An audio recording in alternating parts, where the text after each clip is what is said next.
welcome back to the RC barn. It's supposed to be spring. What are we doing with this thing? Yeah, it's still cold out. Anyways, went to Toledo yesterday. Got some new projects. Met a couple of you out there that came up and said you watched the channel. Appreciate it. Hope you enjoyed the content and stuff. So anyways, I'll show off some of my finds here. So we got two. These are called Ziggs Originals. They're, if I can get there in there. They're made up in Wisconsin. I have another one of his kits down there that I haven't built yet. They're foam, and one's a Hellcat, and the other's a Corsair. Paid $40 for the pair. They're all there. I couldn't believe it when I opened the box up. This one has never been out of the box.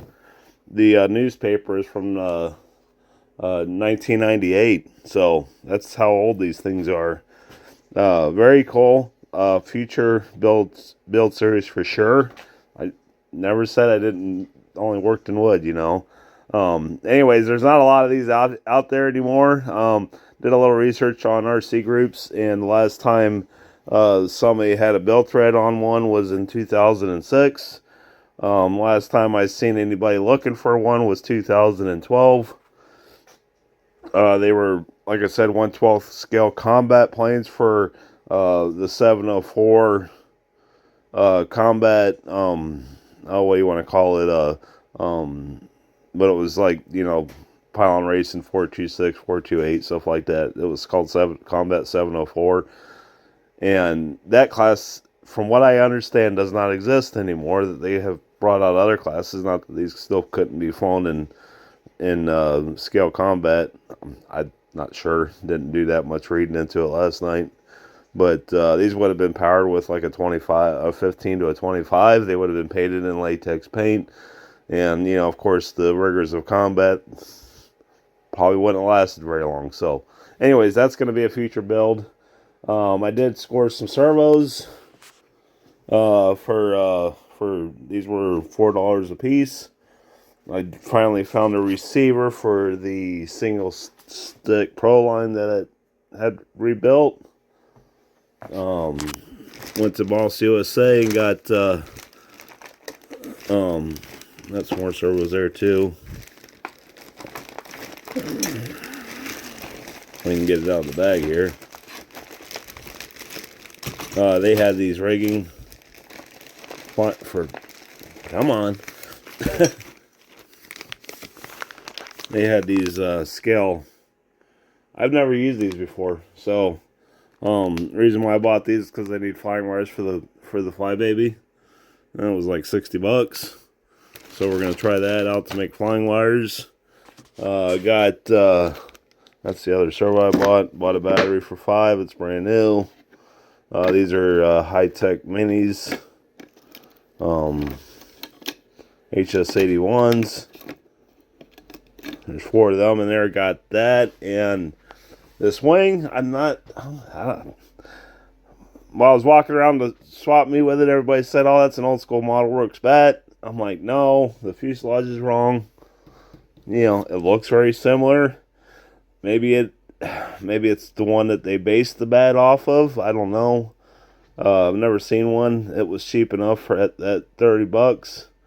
I paid $40 for the bat and those 4 mini servos from the same guy. So it's got an OS 15 FP on it. It's still got good compression. So we're gonna do some changes to this. I got some covering to fix. Not gonna recover it.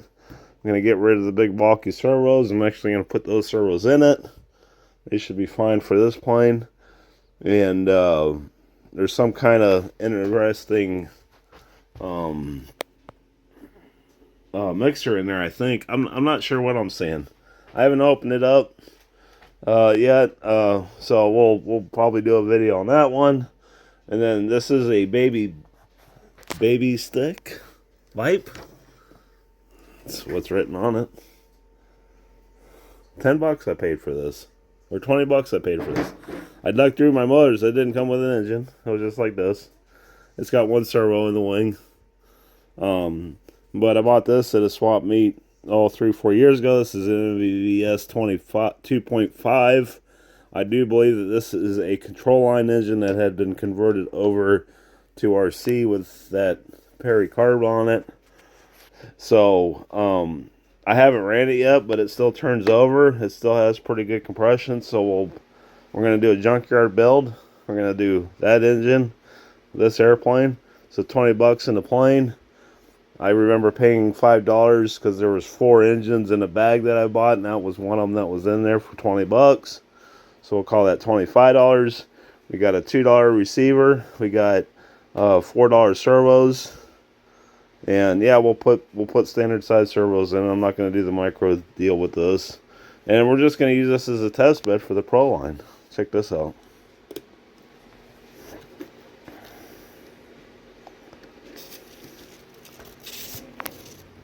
A lot of interference in here, so come on. We're going to have to test this out.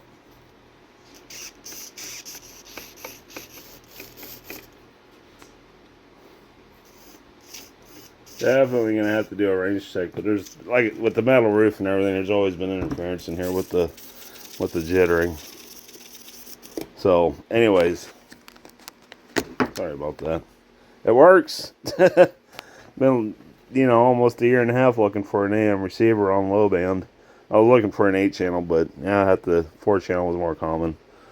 So, anyways, what I'm gonna do next is I'm gonna get the butyrate on the Flying King and probably make this a separate video. So anyways, Toledo 2024 was a lot of fun. Had a good time.